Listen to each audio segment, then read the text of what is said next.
These are 3 things that I no longer spend my money on because I want to save more money and pay off debt, and I don't need to be wasting my money on these things. The first thing is getting my nails done. And I will say that I cut this out years ago to save money, and just also because I didn't need to anymore. I just felt like it was unnecessary. So before COVID, I would go get my nails done all the time. Every 2-3 weeks, I was getting my nails done, and I was doing like full sets, fills. So bad for my nails too. I just literally have clear coat on right now because I'm trying to strengthen my nails.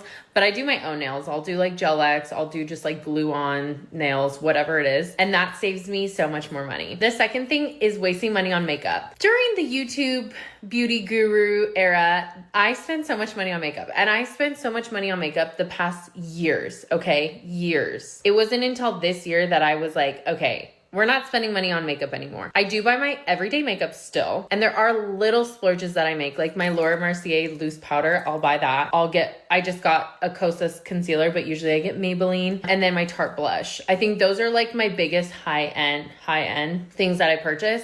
Everything else is like e.l.f. drugstore. And I am such like I want to try that, I want to try that, I want to try that. You don't need it because you have so much makeup. If I go through something, then I'll try something new. But 9 times out of 10, I don't even like the new stuff anymore. And then the third thing is just impulse shopping. I was such an impulse shopper. I would go anywhere, and if it was a good deal or it was cute, I was buying it. You don't need it. You absolutely don't need it. And so once I stopped the impulse shopping, like it was so much better. If you watch my what I spend in a week, like I hardly spend money on shopping. So with a record-breaking number of people thinking that America is either in a recession or heading towards one, people are trying to find ways to save money on anything, whether it's food, housing, optional goods like makeup and all that stuff. It doesn't matter what it is. People are trying to find ways to save money because they can't keep up with modern prices. The prices of everything are going up month after month, year after year, nonstop, and it seems like nothing will go down. So people have no choice but to cut back just to barely even survive, yet get ahead. In the event that the world does go into a recession, these are 10 things I won't be spending money on. Number 1 is trying out new makeup. I just need one product of each type that I use every single day. If it runs out, I'm okay to top up, but other than that, I'm not trying out new trends, I'm not trying out new fancy products. Number 2 is overpaying on period products. It annoys me so much that we have to spend even more money to suffer more, so I'm trying to reduce the amount that I spend on my periods. I've switched to period pants, and you can get them at M&S, thank me later. You're spending like £5 or £6 on your period every month. It only takes a few months for these to eventually pay for themselves. Number 3 is lunch at work. I will never understand people that spend like £15 on a salad. Of course, it's the fact that it's convenience and it might be the favourite part of your day, but personally for me, I'd rather not spend this money because why would I pay to go to work? Like, I'm trying to save money, so most of that is profit. Number 5 is trinkets, anything that doesn't serve like an actual purpose in my life. Of course, there's material objects that don't have utility that I value, but these are more sentimental items that I might have been given as gifts or collected over the years, so there's no reason for me to like buy loads of trinkets. Number 6, controversial one, but sweet treats. I don't buy pastries or anything like that out. Lately, when I've been craving a sweet treat, I've been having dates and peanut butter. There's a girl on here, Helen, and she makes like really cool yogurt bowls. I've been making like fried bananas, fried dates with yogurt. It's amazing. If I can satisfy this craving at home, why would I need to buy it out? Number 7 is another controversial one, alcohol. I'm just not a big drinker. I will happily go for drinks with people, but I won't be spending an excessive amount of money on it. I just don't believe that you need alcohol to have fun or socialise. Number 8 is polyester clothing. I am on a mission to switch all of my wardrobe to natural, high-quality fibres. If something has polyester, it's not the end of the world, but when I'm going shopping, I will always look at the care label and look at the composition. If it has a slight bit of polyester in, I'm just not interested. Number 9 is random supplements. I feel like this is so popular on TikTok with like Free Soul and like those gummies and like green powders that you can add to your drink. I'm just not buying into it. I feel like you don't need these things to be healthy. Unless it's actually recommended by a doctor or dietitian, I don't believe that you need supplements to have a healthy life. Number 10 is kind of obvious, but no new tech. My AirPods make a buzzing noise for about 30 seconds when I first use them, but you know what? I can bear with it. As a content creator, I keep running out of storage on my phone because of videos taking up so much space, but I'm finding other options instead of paying for iCloud storage. So those are 10 things that I won't be spending money on in case of a recession or just in general. If you're going to comment, this is sad, this is dystopian, like all of these things, it's a TikTok video. But I hope you found some of these helpful. Some of the things that she listed really did make sense. I mean, for example, when you go to work, why would you pay to eat lunch while you're at work? I mean, unless you're making 30, 40, 50 an hour, if you're making anything below that, you're only making 100, 150 a day, and you're finna spend 20 of it on lunch, 15 of it on, it doesn't matter how little you can go. It's the fact it adds up over time when you can make your lunch at home. Make your sandwich at home. Make your nachos at home, your burger at home. Make your pizza at home and take it to work and heat it up in a microwave. There's other ways to eat at work. And then obviously, makeup. A lot of women overspend on makeup. A lot of men overspend on video games. And there's plenty of things that can be cut back slowly but surely to save money.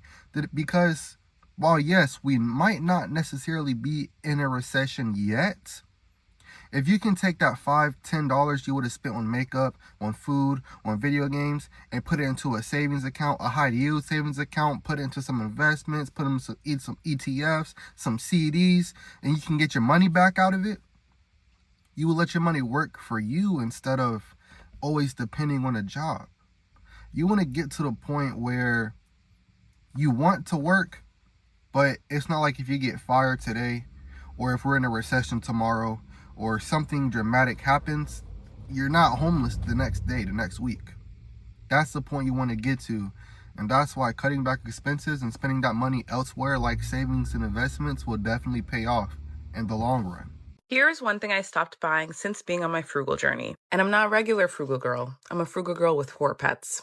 I stopped buying candles. I love candles so much, but candles are expensive. And I have pets, so I need candles. I need my place smelling good. So instead of candles, I now buy incense. I have one going right now. Hold on. Look at that. And my cat is very, very interested in it. I light it. It's a very strong and potent smell. Eliminates pet odors. You buy literally an incense holder. Go to a small little Asian spot down the street. I live in a very diverse area, so I'm able to do that. Or you can go on Amazon and buy like 200 incense sticks for $3. But I personally think you should support a small business if you're buying incense. And you can choose from so many different smells. Right now, burning is sandalwood something. I light multiple a day. It's like good vibes. It smells good. I'm happy. And I'm not spending $16 on a 3-wick candle. But if anyone out there wants to send me a candle, let me know, because I absolutely love candles and I miss candles. But man, they're a little too expensive for me. Love you guys. Stay frugal. But it's interesting to see. My husband told me this like during COVID or at the end of COVID when like inflation started going up. There's an economic term for this. I can't remember what it is. I'm sorry.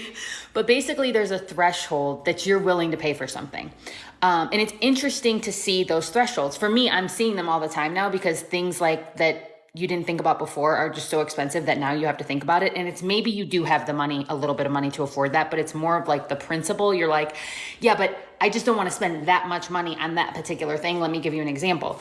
During COVID, I was buying celery juice, like containers of celery juice, and that would be like my breakfast. And they were $2.50 a bottle, which is already like $2.50 a bottle. But they made me feel great. I loved what they did for my skin, blah, blah, blah, blah. Inflation went up and now they're like $5.29, like $5.29 a bottle. I mean, there's no way I'm paying that for celery juice anymore. So I don't drink that celery juice. But it's interesting to see, like, I feel like you notice it on Amazon. I don't know if you guys will like put some stuff in your cart, basic stuff like soap, stuff for the house. And then you see the total and you're like $75, like this should be a $32 cart.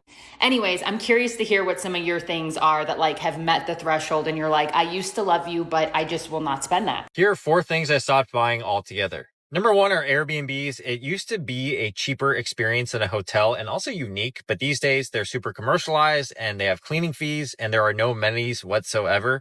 I feel like if I'm going to be traveling alone, I just prefer the convenience of a hotel. Number 2 is buying food in bulk. It sounds like it saves money, but I was buying multiple cartons of milk and 24 eggs at a time from Costco.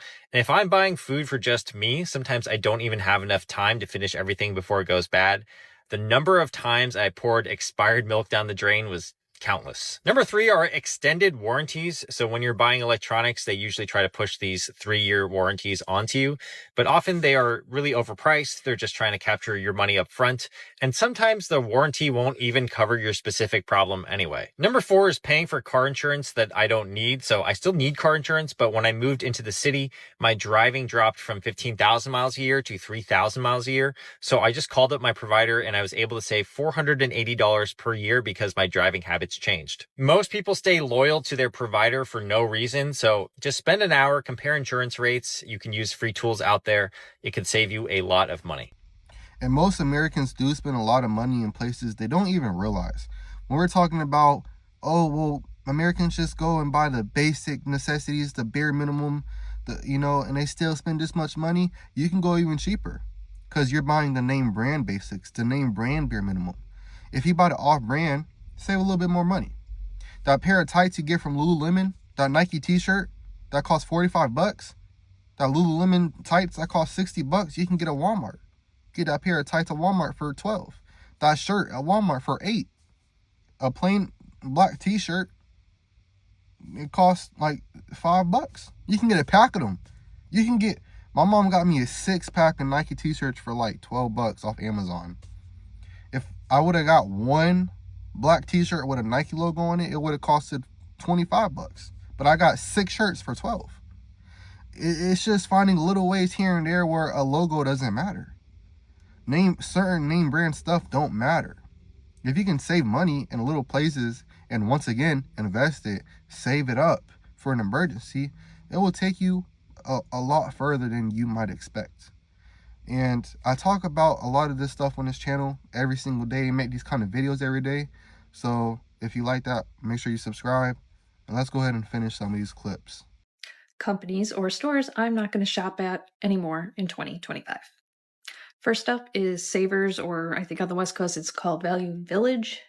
You are a thrift store, you get all your goods donated, and whomever is pricing these goods is out of their damn minds. I was shopping there not too long ago and found some simple clothing from like Old Navy that was comparable to brand new Old Navy stuff on sale. I am no longer shopping there. I am not paying an escalated price for used goods when I can get the same new goods at the actual store. Second is Kohl's. I made a video about this last week that I don't think they're going to be long for this world, but I have nothing against Kohl's. They just don't suit me. They don't carry styles I want. They're very expensive. Again, if I wanted something from Kohl's or a Kohl's line, I could go to the thrift store and probably find it for like pennies on the dollar now. And I hate their Kohl's Cash thing. If I buy this, then I get this. I don't want to buy a $50 sweater to get $5 in Kohl's Cash to feel I need to go back to buy some other piece of crap just to not waste the money. Kohl's, we're done. And lastly, I'm canceling Amazon. Amazon is very expensive for a membership. It seems like I do not get the 2-day shipping very often anymore. It usually shows up like on the 4th or 5th day after I've ordered some sort of product. I really like to online shop, and Amazon has always been incredibly convenient for me, so that's got to go. But also, I noticed their Amazon streaming service does not have anything in it that I actually want to watch. So we'll just get rid of it. A year without Amazon, see how it goes. I don't know. Let's talk about some things that I will not be buying in 2025. I will not be buying another reusable cup. I know there's people out there who have like 15 different color Stanleys. I have a cup and I will be using that cup. It's been my holy grail for a while now. I got this cup from my mom around Christmas. I know I'm going to be gone all day long. I'll take this cup, but my other cup is my holy grail. I will not be buying a new phone. I know new phones come out like clockwork, but mine works fine and it does its job. So I will not be buying a new phone. Our new puppy ate our throw pillows. I have one left. I will not be purchasing more throw pillows. If they're a gift, great. If they are on sale for like $2, I might snag 2 new ones because I had 3 in total. But other than that, I just don't feel the need that I really need to go out and buy more. So I'm not planning on doing that. Shoes. I have shoes. I'm not planning on buying any more shoes. I have a small pair of heels, if that's what you want to call them. Tennis shoes I can choose from. I have a pair of winter boots. I have cowboy boots. I'm not buying shoes. I will not be buying like small office supplies. Like I will not be buying more journals, colored pens, this and this and that. I am in school, so if I need a new pen, I'll get a new pen. More packs of colored pens and fun gel pens and journals. I won't be buying any of that. I do have a pack of pens and a pack of highlighters for school, and that's all I need, so that's what I've got. Skincare. I'm not going out and buying different skincare when what I have works.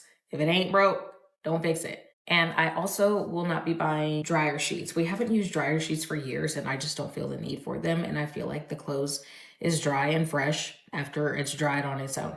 So those are some things that I will not be buying in 2025. If you have a plan not to buy something in 2025, let me know in the comments. Everybody say start a business. Nothing you sell is oversaturated. It's a lie. People are so addicted to consumerism, they would rather go buy a $30 product from a celebrity than go buy a $10 to $15 product from somebody they don't know.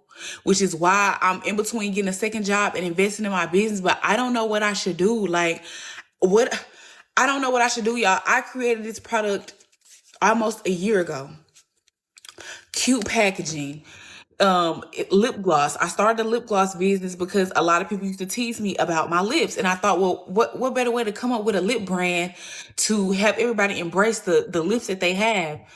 Look, perfect, cute, light. Do you think anybody is buying this? No, they buying from Ari and Jada. No offense to them, but I'm saying, like, how do 4 things I want, but I'm not buying yet because I'm being financially responsible. Cashmere is everywhere right now. Every major brand has dropped their cashmere line for fall, winter, but I know that if I wait until after Christmas, there will be cashmere sales. J. Crew has one every year, and I specifically want a camel tighter fitting sweater and a gray looser fitting sweater, and if I wait, I can get 2 for the price of 1. I've wanted a Mason Pearson hairbrush for years, and it will stay on my wish list until the hairbrush I have literally breaks. I have a nice hairbrush right now. It's an Olivia Garden, and I share it with my husband.